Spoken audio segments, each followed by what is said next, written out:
Okay, so here's more settle work with Hank. He does great. I have been mixing up having him do settle work with a chew versus treats. He still does better with a chew. So when I give him something like this, it's going to be a lot longer of a session than with treats. I kind of keep it a little shorter. And I'm going to be expanding that length as we work and with the treats. So I only now really have him settle with treats for about 10 minutes tops, usually around 5. 10 is the max we've hit. And I'll continue to push that, but he just gets really amped when we have treats, so a chew is going to be my go-to if I want it to be a longer kind of chill session. But he does really well. You'll notice he gets up a few times and moves around, and that's fine. All I have set up is making sure he has a food chew to work on and a few other non-food chews, kind of like those Nylabones or just other things to chew on. I don't give him balls or stuffed animals to mess with because that kind of encourages excited play, and we want him to kind of relax and settle down.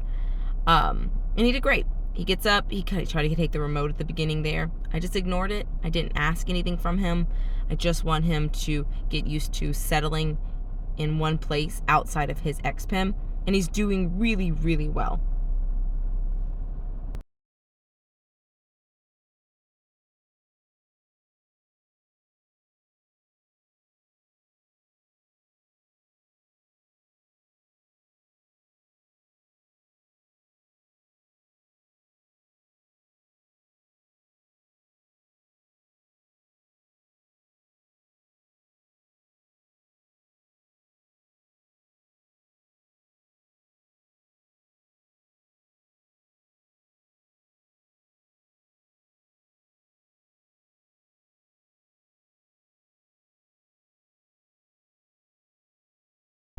Okay, so this is a great example of Hank playing independently.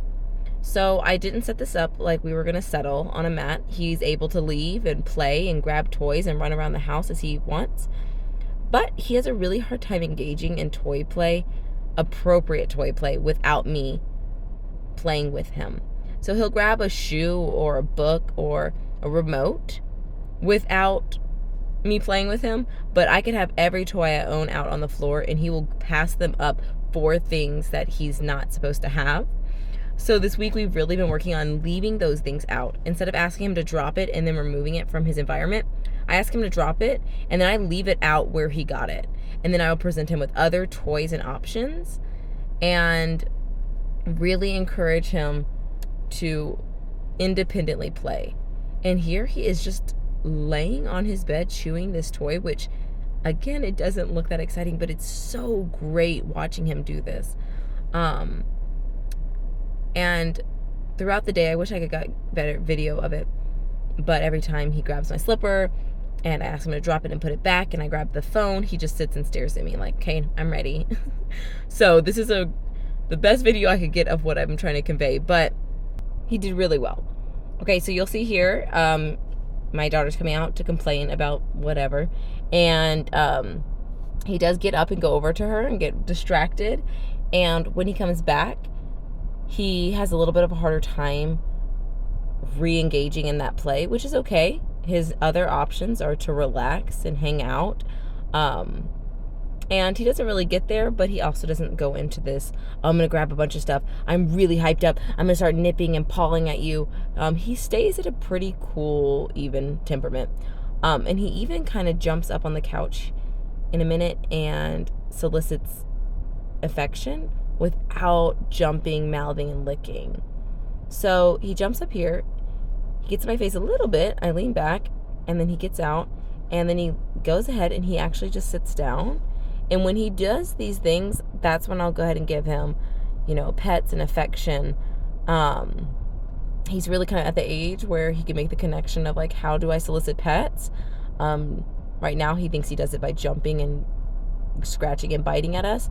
And instead of correcting that behavior, I'm really going to focus on, I will give him pets when he does something that I like. But we'll go over that a little bit later. Here's a video I just grabbed of him when I was just watching TV. I didn't actually have him leashed. The dogs were going in and out of the house. So I had the back door open, and he, on his own, decided to lay and chew on this toy on his bed. And he's opting into this behavior a lot more now. He'll even do it sometimes when I'm cooking things in the kitchen, which usually he's just at my feet waiting for us to work. So I love that he's doing these independent plays. It's amazing. And the other thing I didn't get a video of that I'm really excited about is if I have the back door open and the gate by the back door closed, if I was outside, he'd run and play with everybody and just kind of hang out, sniff around.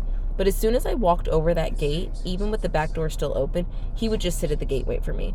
He wasn't always barking and whining. Sometimes he would just lay down, which was fairly appropriate. It's totally fine. It's not a bad behavior. It's just what he did. He's just waiting for me to come back. And now he's able to actually go outside, play, sniff. He'll even lay in the grass and kind of relax on his own, with me not back there.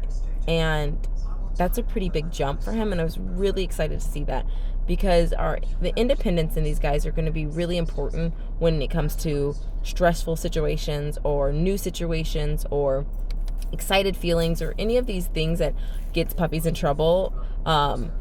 If they can kind of work through it and cope independently, then they're going to start making the choices on their own what to do, instead of having us to always tell them what to do.